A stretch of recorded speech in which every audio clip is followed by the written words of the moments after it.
Welcome to the great outdoors, where breathtaking beauty runs headfirst into pure main character energy. Today, we're cracking open a collection of real, actual humans who went into nature and then lost their minds because, well, the forest had trees, the beach had sand, and rain dared to be wet. One person demanded a refund because a geyser didn't erupt on their exact arrival time.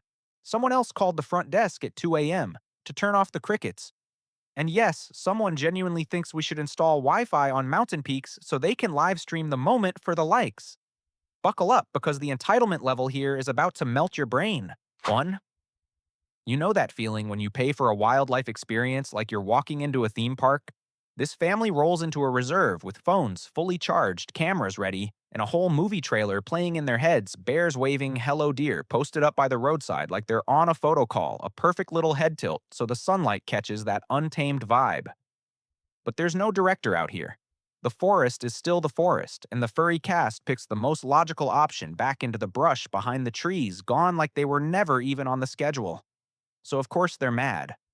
Not, "Aw, we got unlucky" mad, more like loyal customer. I'd like to file a complaint mad. They actually submitted a formal complaint saying the bears and deer were rude for hiding in the woods instead of coming out to be photographed. That's like walking into a seafood restaurant and yelling at the chef because the fish in the ocean didn't swim into the pan on its own. In their minds, nature has a coordinator on staff. Sorry, folks, the bears are booked today, the deer are on break, and the elk didn't have time for makeup, so that they won't be available for selfies. And in that universe, it's never the expectations that are the problem, it's the forest for not running the show on time. 2. Then you've got the dad who drove 4 hours like he was cashing in on a guaranteed me and nature moment. A moose gently eating out of his hand. Camera catching the perfect frame back home. He posts it and boom, family legend. Except the moose didn't sign a content deal.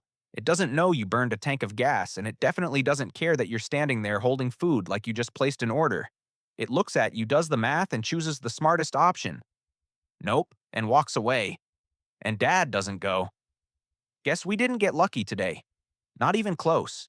He calls the whole forest a scam, like there's some operations team in the back actively hiding moose to cut costs. It's the same energy as demanding a refund at the movie theater because the actors didn't step out of the screen and shake your hand after the credits.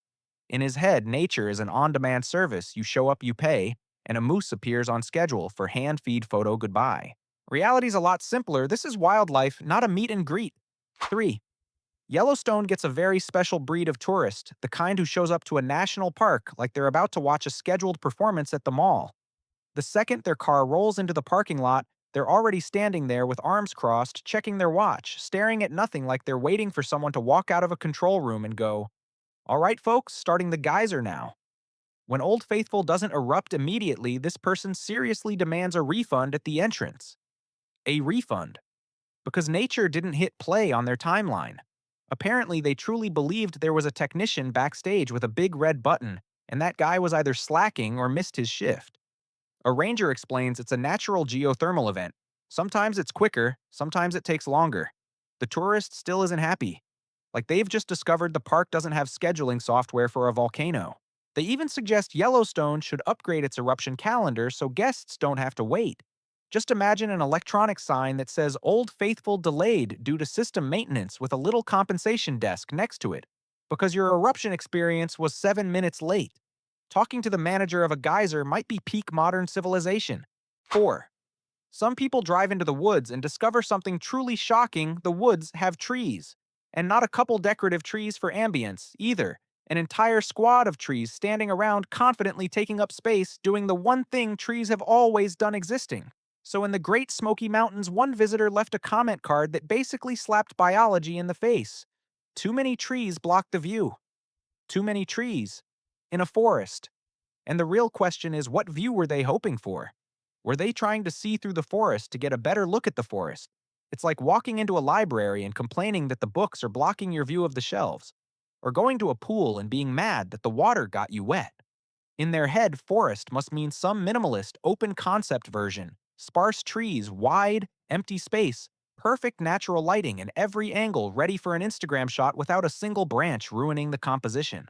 What's wild is they don't think, "Maybe I picked the wrong place if I wanted a wide open view." They think the place needs to be edited. Like the park should rearrange the trees to fit their camera framing. A forest redesigned to showroom standards. Now that's a truly modern request. 5. There's a certain type of person who goes to the beach with the same expectations they'd have walking into a furniture store, everything clean, dry, and ideally free of the main ingredient of the place. Which is how you end up with someone leaving a furious review of a beautiful beach with a very serious accusation the beach had too much sand. Sand in their shoes. Sand stuck to the picnic blanket. Sand on their legs in their sunscreen and every single thing they were trying to keep looking nice. And they felt misled because the brochure didn't warn them about the beach's granular reality. It's like going skiing and complaining that the snow is cold, or walking into a coffee shop and being upset that it smells like coffee. A beach without sand is what a parking lot next to the ocean. Maybe they were expecting the coastline to be carpeted, or paved, or at least tiled with some kind of slip-resistant flooring so nature wouldn't invade their outfit. In their ideal version, the ocean comes packaged like a spa. Clear water, gentle breeze, perfect sunshine, while the ground behaves like a hotel lobby. And the sand. The sand has been doing its job for millions of years, just minding its business, not knowing it was about to get hit with a one-star review for the crime of being sand. 6. Camping is basically a preparedness game.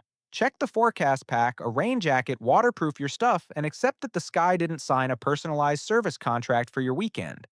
But in Oregon, someone experienced rain and immediately decided the culprit was the campground owner. Not their flimsy setup, not the missing tarp, not the tent seams. Nope. The staff didn't turn off the rain. They complained seriously, asking why the campground hadn't installed a giant tarp over the entire mountain range so paying customers could stay dry. Just picture the staff meeting. All right, team, we're fully booked this weekend. Everyone remember to pull the mega tarp over the ecosystem. And if it still rains, you'd file an incident report. Precipitation occurred outside of approved procedures. They even threatened to sue for emotional distress because of wet socks. Wet socks while camping. And honestly, if someone truly had the power to control the weather, do you think they'd be collecting $20 a night for a tent spot? They'd be selling sunshine on demand subscriptions to the entire planet. 7. The Grand Canyon is the kind of place where you step up to the edge and automatically lower your voice like the air itself is telling you to show some respect. The rock layers are stacked like an open book, and the wind moving through the canyon sounds like the planet narrating a story that's been going on for billions of years. And somehow a tourist looks at it for a couple of minutes and goes, "It's just a big hole. Boring." Then they follow it up completely serious by asking if there are vending machines or an arcade at the bottom. Because hiking down there with nothing to do seems like a waste of time. Imagine standing in front of one of the world's great natural wonders and judging it based on how many snack machines it has. 2 billion years of geology reduced to, where do I buy a pretzel? Their brain is in full shopping mall mode. There has to be an activity, an attraction, a place to purchase something. Otherwise, looking feels like waiting. And the tour guide is probably just smiling through it, because how do you explain that sometimes the whole point is standing still and taking it in? The Grand Canyon isn't an amusement park. It's a reminder that the world exists without catering to you. 8. Glamping sounds like a peace treaty between humans and the wilderness. You're technically outdoors, but you've still got a real mattress, warm lighting, and a bathroom that doesn't feel like a survival challenge. So when a couple calls the front desk at 2 a.m., everyone assumes something serious is happening. Turns out the emergency is crickets. Crickets are doing exactly what crickets do, chirping, because it's nighttime chirping, because that's how they exist. But to this couple, it's the noise that needs immediate attention. They demand that staff go outside and turn off the insects so they can sleep.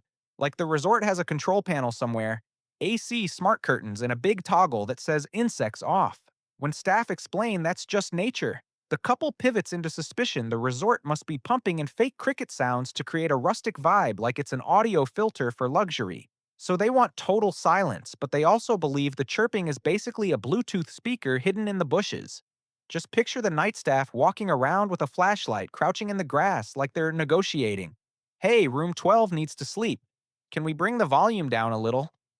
The forest doesn't have a mute button, and crickets have never signed a quiet hours agreement in their lives. 9. Some people hike to a summit like they're walking onto an awards stage. The sweat, the wind, the pounding heart, the shaky legs, apparently all of it is just the build-up to one sacred moment pulling out their phone and getting absolutely zero signal. Not a little weak, but full on, your phone is acting like it's never met you. So they lost it and sent a complaint to the park service saying their safety was compromised because they couldn't live stream the achievement to Facebook. Like if there isn't an audience tapping hearts, the hike doesn't officially count. Their solution is pretty simple. The government should install cell towers on every mountain peak so everyone can post a story while they're literally standing in the clouds. Just picture an antenna planted in the middle of pristine wilderness so nobody has to wait until they're back at the parking lot to brag. Now the mountain gets rated by LTE bars instead of the view. And the safety argument is the best part. They're not talking about maps, water weather, or basic preparedness. They're talking about not having service, so the world can't be notified that they're totally fine. At that point, the scariest thing on the summit isn't the cliff edge, it's the fact that nobody can see you up there. 10. A campfire is one of those things that makes camping look romantic on paper, sitting in a circle, warming your hands, telling stories, watching the coals glow, listening to that little crackle like you're in a movie. And then the wind shifts. Smoke goes straight into your face, your eyes start burning. You scoot your chair to the left, smoke follows. You scoot to the right, smoke's already there, waiting like it took it personally. Suddenly, the old joke that smoke follows, the pretty people starts feeling less like a joke and more like an actual curse. And one guy didn't treat this like wind. He treated it like a defective product. He filed a formal complaint saying the firewood was faulty, basically engineered to irritate customers. His logic was if he paid for wood, the smoke should behave. It should go straight up like a cartoon, not swirl around his head like it's holding a grudge.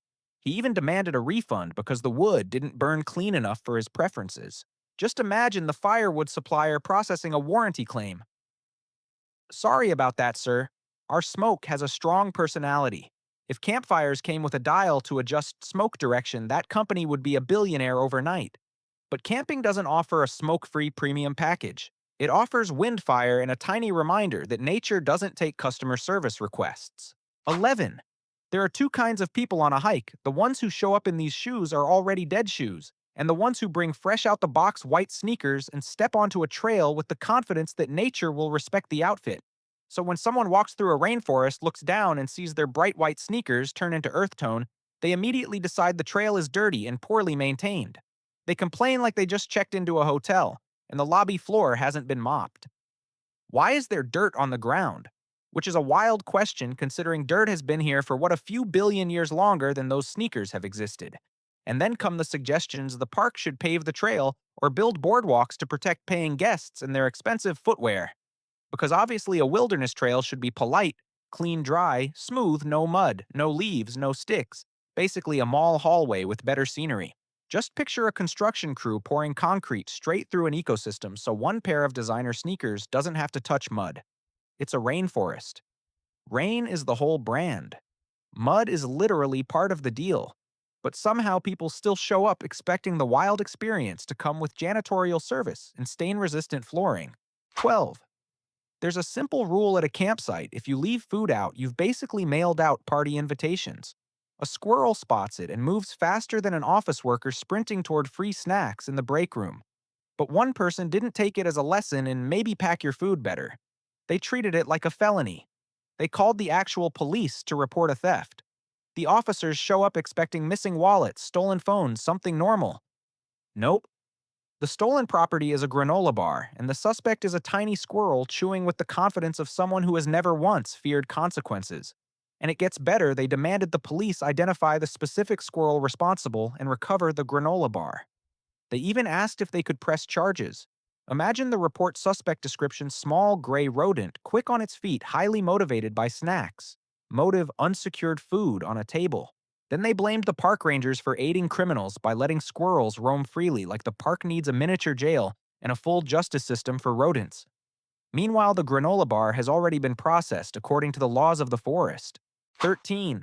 Some people hit a mountain trail, expecting the walking experience of a shopping center: smooth surface, soft steps, and no surprises for the soles of their feet. So a hiker leaves an angry review of a famous trail because it's uneven and full of rocks.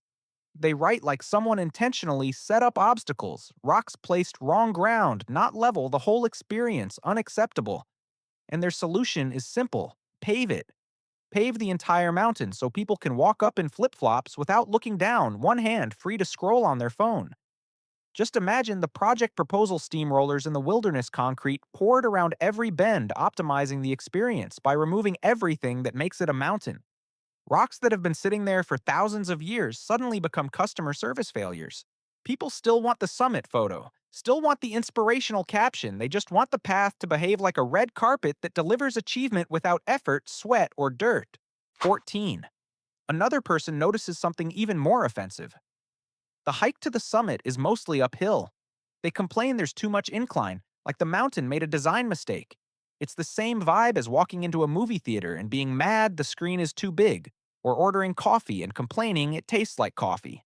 In their mind, the summit should show up after a gentle stroll, breathing steady shirt, dry knees, silent.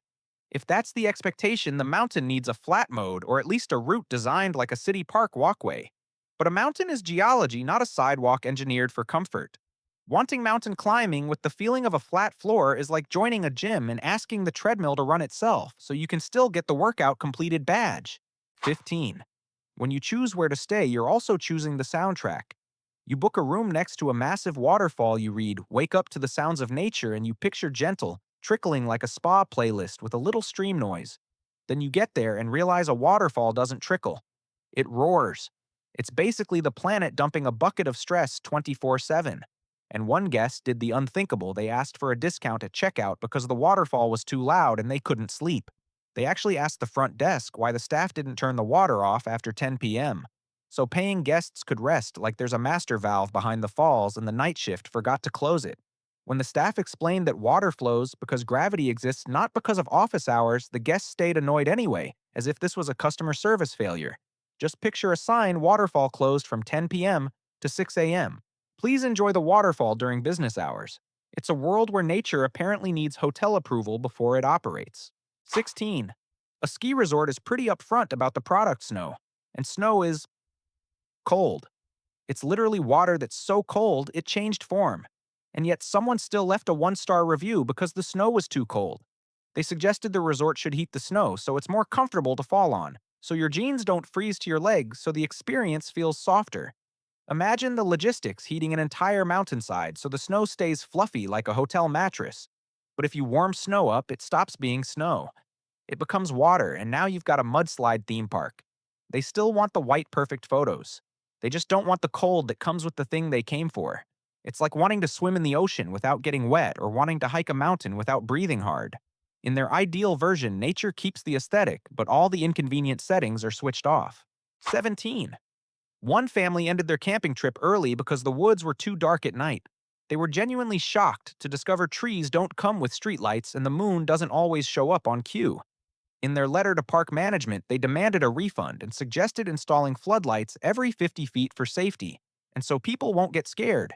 It reads like a proposal to upgrade a supermarket parking lot, except the entire point of being out there is the night sky and that feeling of being far away from the city. Now picture a national park lit up like a stadium, light poles cutting through the forest, harsh shadows everywhere, bugs circling like they've found the hottest nightclub on Earth. The wildlife would need sunglasses to sleep. And the darkness they hated is literally what makes camping feel like camping, sitting by a fire, letting your eyes adjust, realizing you can exist without everything being lit for you. But for some people, darkness isn't part of the experience. It's a service issue. They want nature to run like a city, bright, clear, convenient, and never forcing anyone to dig for a flashlight. 18. A cave tour is a pretty straightforward deal. You go underground, it's damp, it's dark, and parts of the ceiling are low because wild concept there's rock above your head. And yet people still walk out feeling scammed because the cave was exactly what a cave is. They complained it was too wet, too dark, and the ceilings were too low, like someone designed it without following residential building codes. Their suggestion: blast or carve it higher so guests don't have to duck. And while you're at it, add brighter lighting, Wi-Fi, and cell service so the whole thing feels more comfortable. It's like walking through an ancient museum and asking them to replace everything with clean new replicas or stargazing and being mad the sky doesn't come with labels. Caves take millions of years to form. Stalactites grow so slowly you'll never notice them change in your lifetime. But the demands come with renovation by this weekend energy. Even losing signal underground gets treated like negligence, like the Earth should have installed routers throughout the crust. What they really wanted wasn't a cave. They wanted a finished basement with a cave theme. 19. Some people walk into a national park with their childhood memories as the map. They've watched way too many scenes where a prince whistles and birds land on his finger, where a princess holds out her hand, and a deer steps forward with sparkly eyes like it's waiting for the director to yell action. So when they meet a real deer and it bolts, they feel personally cheated.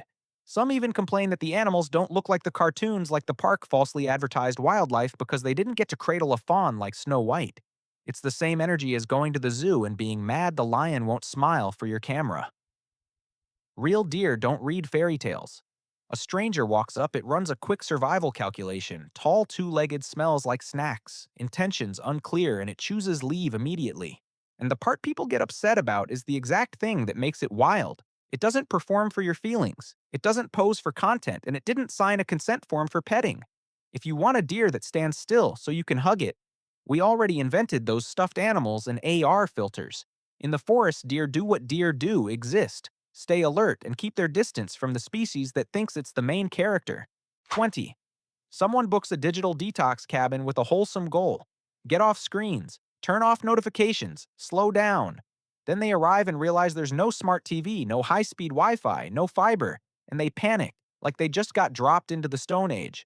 They file a complaint saying rustic should be an aesthetic, exposed, beams, warm lights, stone walls, not an actual lack of technology. So every morning they drive 20 miles to a coffee shop just to catch Wi-Fi and check email, then drive back and declare the whole relaxing getaway ruined because they couldn't stay online.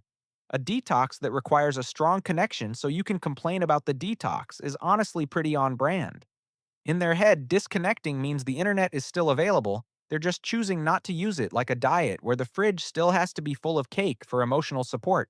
At that point, the cabin stops being a retreat and turns into a hotel with bad amenities, and the silence, the thing people pay to find, gets treated like a service failure. 21. Some complaints sound like they were written by someone who has never encountered basic biology. A parent goes to a national park, sees a herd of bison, and instead of thinking, wow, wildlife, they're outraged that the male bison are walking around without pants. Not a joke. They actually wrote in about indecent exposure and suggested the rangers should put the animals in shorts to keep things more family-friendly. Just imagine the ranger schedule morning, check water noon. Remind tourists not to approach wildlife afternoon. Try to put pants on a 2,000-pound bison with horns and absolutely no interest in cooperating. Even if you ignore how dangerous that is, you still have questions. What size, elastic waistband or drawstring? Who's volunteering to measure a bison's waist? The ecosystem is running on natural rules, and someone wants to add a dress code so they feel more comfortable looking at it. Nature doesn't care about our social standards, it just exists. And sometimes that's enough to reveal how used we've gotten to everything being edited to match our comfort settings. 22. Camping teaches a very basic lesson: you are not the first one awake. Birds wake up before you. The sun wakes up before you.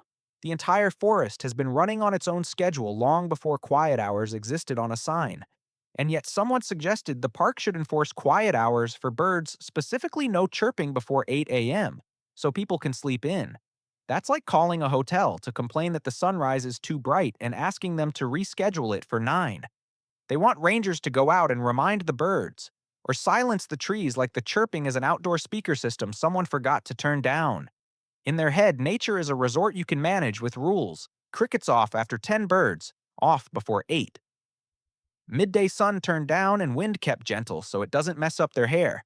But birds don't sing in the morning to annoy guests. That's just how they live. And if you truly need absolute silence, humans solved this a long time ago. Earplugs. 23. Some people look at a natural lake and expect it to operate like a hotel pool, crystal blue, empty, and absolutely nothing alive in it. So you get this mom who brings her kids to the lake. Well, in her head, it's basically a pool, and then freaks out when she sees fish swimming. Fish? In water. She reacts like someone just dumped something gross into the kiddie area, storms over to the lifeguard and demands they grab a net and remove all the fish before her children get back in. In her ideal world, a lake is basically a giant bathtub filled from a faucet. No ecosystem, no food chain, no native wildlife, just water for swimming. The shock is what kills me. Fish are literally supposed to be there, and she's treating them like misplaced debris. Imagine an employee standing there with a little net staring out at a massive lake trying to figure out which fish to start with or whether the fish should line up in an orderly queue like they're waiting for wristbands. And sure, if you removed all the life, you'd end up with a sterile, dead basin that's clean in the saddest way possible. But hey, at least the kids wouldn't have to face the terrifying truth that nature contains nature. 24. Then there's the person who gets bitten by a mosquito and immediately turns it into a legal matter. Not ugh annoying and put on some anti-itch cream. No, they threatened to sue the park for negligence because it didn't eliminate every single insect in a reserve that spans thousands of acres. They insist they paid for a campsite not to be a buffet for bugs. Like they purchased a ticket to an ecosystem and expected it to be sterile operating room clean. And the proposed solutions are ambitious. Wipe out all biting insects, or if that's too much work, at least provide every camper with their own individual glass dome to sleep under separated from the outdoors like a museum exhibit. Camping, but in a bubble. Wilderness viewed through protective packaging. Here's the issue: you don't upgrade nature by removing insects, you break it. Mosquitoes are annoying, sure, but they're part of a chain. Meanwhile, most of the world handles this with ancient technology, bug spray long sleeves, and the acceptance that the outdoors does not come with a bug free mode. 25. A tourist books a room with an ocean view and one very specific requirement: they want to sleep in. Small problem: the sun doesn't read booking notes. The next morning, light pours into the room right on schedule according to the solar system, and they're furious about being woken up early. They don't blame the curtains. They don't blame choosing a room facing east. They blame the hotel for being oriented wrong relative to sunrise. There are even stories of guests asking the hotel to rotate the building next time or do something about the sun so it won't hit their eyes before noon. Picture a front desk agent keeping a straight face. Absolutely, ma'am. We'll have our engineering team adjust the Earth's rotation. It's like they think sunrise is a scheduled amenity, like breakfast service. If it's inconvenient, just move it. And the funny part isn't the light, it's the belief that the universe should be more flexible than a pair of blackout curtains. 26. Fall has its own kind of tourism. People drive out just to watch leaves change color. And then someone shows up during peak leaf season, sees leaves all over the forest floor, and complains that it looks messy. They love leaves on the trees because the photos are pretty. Leaves on the ground. Now they're trash, ruining the shot. Some even blame the park service for being lazy because it doesn't rake the entire forest constantly, like the woods are their backyard and nature forgot to clean up after a party. Picture rangers assigned like a cleaning crew: 7 a.m. Rake zone A, 8 a.m. Rake zone B, 9 a.m. Go back because more leaves fell. Leaf blowers roaring through the forest like city sanitation while autumn keeps doing what it does: fall cover, breakdown, feed the soil. Fallen leaves aren't dirty, they're part of the cycle. But when your eyes are trained on spotless Instagram frames, a perfectly normal forest floor starts getting treated like a maintenance problem. 27. Someone stands at the base of a mountain, looks up at the trail zigzagging toward the top, and reacts like they've discovered a user-hostile design flaw. They complain the mountain is too steep, so steep it's basically discriminatory against people who prefer flat surfaces. And instead of picking an easier trail or accepting that hiking involves, climbing, they suggest installing escalators or elevators to the summit so everyone can enjoy the view without sweating. Everest, but make it a mall step on the escalator, latte in hand, selfie at the top. Now imagine escalators running up a mountainside, humming through the wilderness signs that say "stand right past left" and a fast pass booth at the summit. The whole idea of earning the view turns into simple transportation. People still want the victory photo looking down over the valley, they just want to skip the part where their body does the work that makes it feel earned. To them, a mountain isn't a piece of geology that exists regardless of your feelings. It's an attraction that should be optimized. And if they got their escalator, the next question would be, is there a conveyor belt down? I'm not a fan of gravity. 28. A dark sky park is the kind of place people drive hours just to see the sky the way it's actually supposed to look.